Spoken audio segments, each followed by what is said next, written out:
Hey guys, welcome to our next installment in American history. And today we're going to take a look at Andrew Jackson and the rise of the Democratic Party, which has its historical connections to the Democratic Party of today. Even though they don't have the same ideas and follow the same policies, they do have the historical connections. And we're also going to see kind of the high points and the low points of Andrew Jackson's presidency, and the shift away from the Federalists and Democratic Republicans to now the Whigs and the Democrats, led by Andrew Jackson. And if we look here first, before we even get started, we can see this political cartoon here of Andrew Jackson, created by a detractor, somebody who did not like Andrew Jackson. And the caption I have here on the slide is King Andrew the First or the People's President. And that's what you guys are going to have to decide as we kind of go through and look at Jackson, a man with two different labels. If you were a opponent of Jackson who did not like him, you saw him as a king and as a tyrant who tried to take too much power. And if you loved him, you saw him as the people's president, or somebody who represented the middle and lower classes and not the nobility or the high class of America. So before we even get into Jackson, let's take a look just kind of the way that demographics are changing from 1800 to 1830. So if we look at the first map here, the 1800 map on the left side, we can see that if you are voting in the United States, depending on what states you are in, allows for people to vote differently. So if you are in one of these green states, you have to own property to be able to vote. And that's in any election. So it keeps a kind of a set few people being able to vote. So it's not the way that it is today where everybody over the age of 18 or U.S. citizens can vote. In a few states you have, like Pennsylvania, Georgia, Delaware, New Hampshire, you have just taxpayer qualifications, so you have to be able to pay taxes or prove that you show pay taxes in order to vote. And then in certain states like Kentucky and Vermont, you have, as long as you are white over the age of 18 and are male, you have the right to vote. However, by 1830, by the time we get to Andrew Jackson, that's changing, and voting rights are opening up to more and more people. You can see the only states that have property qualifications still are Tennessee and North Carolina, and most states have a taxpayer qualification, but even more states than before, as we're adding them, now have a universal white male suffrage. So as long as you're white, a U.S. citizen, a male, and over the age of 18, you're allowed to vote. So what that means is that from 1800 to 1830, more and more people are being able to vote, and people who are seen as commoners or middle or lower classes are being able to vote. So politicians are going to have to appeal to different demographics of people.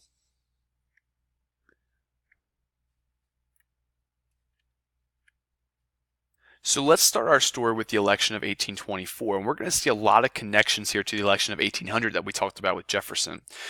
We have four candidates who are running for presidency. You have John Quincy Adams running with the Democratic Republicans, Henry Clay, William Crawford, and Andrew Jackson. Now, the problem is that with each of these, they have a stronghold in their select demographic or their select part of the United States. John Quincy Adams has a lot of support in the Northeast and New England. Henry Clay has a lot of support in middle America, while Jackson and Crawford have a lot in the western part and also the southern part of the United States. Now, because you have four men running, no one person is going to win a majority in the Electoral College. And even though John Quincy Adams is the front runner, he is not able to establish that 51% majority. So we talked about this before with the 12th Amendment being passed, with the election of 1800, that in that case you have three candidates that are being voted on by the House of Representatives, with each state getting one vote per state. All right, so let's look into the election results of 1824 and see kind of how this controversy that will come to be takes place. If we see here with the general election, we can see that Andrew Jackson takes a plurality of votes. He achieves 43%, but not that 51% that he needs. John Quincy Adams in second then, and then William Crawford in third. So those are the three people who are going to be elected upon by the House of Representatives. If you look here at Henry Clay, though, lonely with only 37 votes, he does not have enough to be allowed to be voted on again, so he's going to be dropped. But these 37 votes are going to become very, very important in these 13% here. So what will become known as the corrupt bargain? You have 13% of the vote who are supporting Henry Clay. Well, Henry Clay is no longer on the ballot, so they have to try to find somebody in order to vote for. And they're going to unanimously, that those 13%, throw their weight or throw their influence or their votes to John Quincy Adams, which gives him enough of enough of a majority in the Electoral College, the revote, to allow him to become president. Once then that John Quincy Adams becomes president, he very promptly appoints Henry Clay to be Secretary of State. And that's very important because even though we don't think of the Secretary of State today as the most prominent position or as the stepping stone to the presidency, at the time it was. Almost every president that had been elected before was a Secretary of State before they eventually became president, whether it was Thomas Jefferson, James Madison, or James Monroe. So the idea was that John Quincy Adams was getting Henry Clay ready to become president after him. Of course, if you are Andrew Jackson, this infuriates you. And he goes out in public and slanders Adams and Clay, and he calls this a corrupt bargain. And he believes that it was some very bad politics or bribery that took place, where basically Quincy Adams promised Henry Clay, if he could get his support, to name him Secretary of State to eventually make Henry Clay the next president. So Jackson is going to spend the entire 4 years of John Quincy Adams' presidency getting himself ready to take the throne away from John Quincy Adams in 1828. He goes around talking about how John Quincy Adams does not care about the normal or the ordinary, the common man. He is not a president of the people. He is corrupt. He is a president of the elite, a president of the aristocratic Adams family, the rich New Englanders that does not understand the true life of the common people of the West and of the South.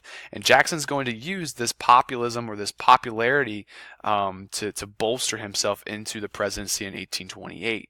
So let's go ahead and fast forward to 1828. And if you think that elections today have gotten vicious or that the Democrats and Republicans can never get along, they have no way to talk about this election. The 1828 election is one of the nastiest that we've ever seen in our history.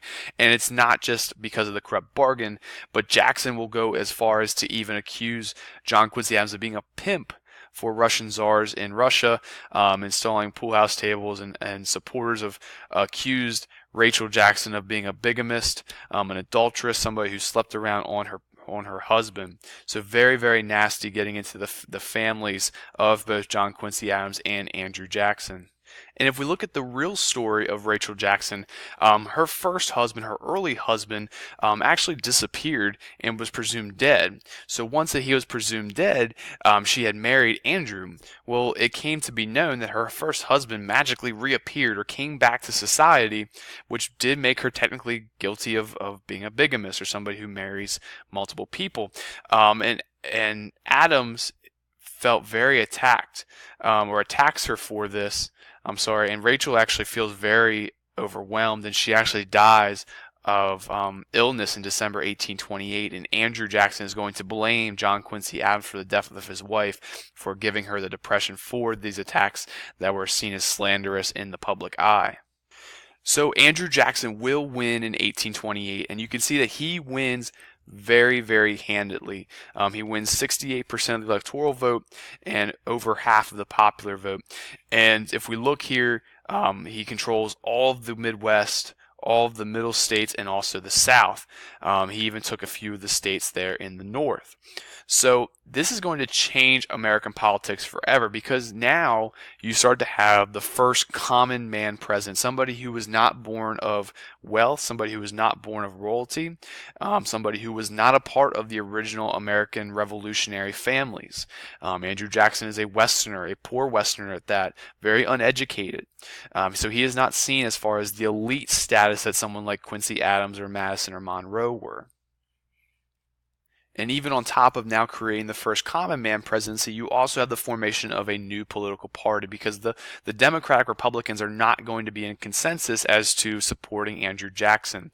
Some of them will, some of them will not. So Andrew Jackson is going to create the Democratic Party, which will be the new major party in American politics, which is still the party that we have, one of the two parties that we still have today.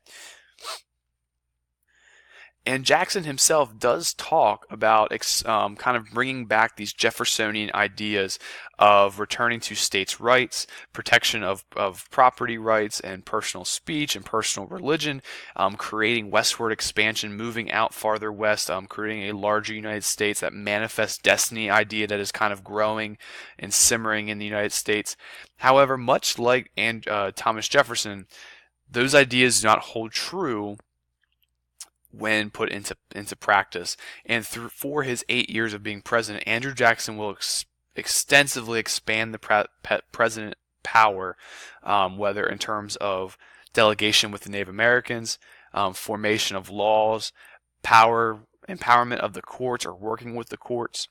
And because of this is going to return us to a two-party system, because the Federalist Party is dead, but the new Whig Party will form as opposing Andrew Jackson, trying to limit his power and limit the scope of the presidency.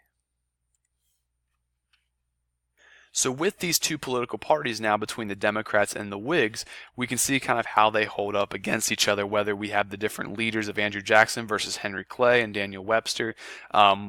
We have kind of where they get their roots from. So the Democrats get their roots from the Democratic Republican Party, while the Whigs get their background from the Federalist Party of Hamilton and Adams. If you are the Democrats, you believe in more of states' rights, low land prices and tariffs, freedom from government interference. However, if you're more of a Whig, you kind of have that Alexander Hamilton, that loose construction ideas of the Constitution. You want a U.S. bank. You want the United States to be a strong national power, so they can stack up against other foreign countries. Where you get your support from, if you are a Democrat, you comes more from the South and more from the Western states, while if you are more of a Whig, you come more from the New England states, the Mid-Atlantic like Pennsylvania, New York, New Jersey, and also the upper Middle West, so Ohio, Indiana, Illinois, in that area. So when Andrew Jackson comes to Washington, remember, he sees himself as the common man's president, and he wants to govern this way. And he is going to, by first, in his mind, is get rid of the bureaucracy and the aristocracies of Washington, and get rid of these people who have been there too long. All of his advisors, all of the judges and everything, he wants to drain, and he wants to enact what he considers, or what is a good key term to know. I would make sure that I write this down: the spoils system. And what the spoils system basically is Andrew Jackson, or whoever would use this system, of hiring people who are closest to you, hiring the people who are your supporters. So if you have a best friend who has been supporting you throughout your entire election process, he now will be in charge of kind of running the show for you, or being part of your cabinet and so forth. And to kind of make that connection from then till now, one of the things that President Trump had addressed when he was running for office was he used the phrase draining the swamp, meaning that they were going to drain the sickness out of Washington, D.C., get rid of the bureaucrats, get rid of the people that he did not want there, and then hire who he believed to be the best people. That's the same thing that Andrew Jackson is doing, creating the spoil system of kind of electing the people that you see closest to you, who might not have the most criteria, who might not be the most qualified for the jobs, but picking the people that you want to be around you. And at the time, it seemed to be a good idea, and it was supported by a majority of the people, because it was seen as very democratic. You gave people who never had a chance to work in government a chance to work, and you've gotten the people who have been there too long out of the system. However, over time, it becomes a very inefficient system, because you have people who are not qualified for certain jobs, and it also becomes corrupt, because those people believe there's no way that you will ever fire them, and they are not held responsible for their jobs. And you see a lot of briberies and corruptions happening, movings of monies into the pockets of people who it doesn't belong, because the system is put in place.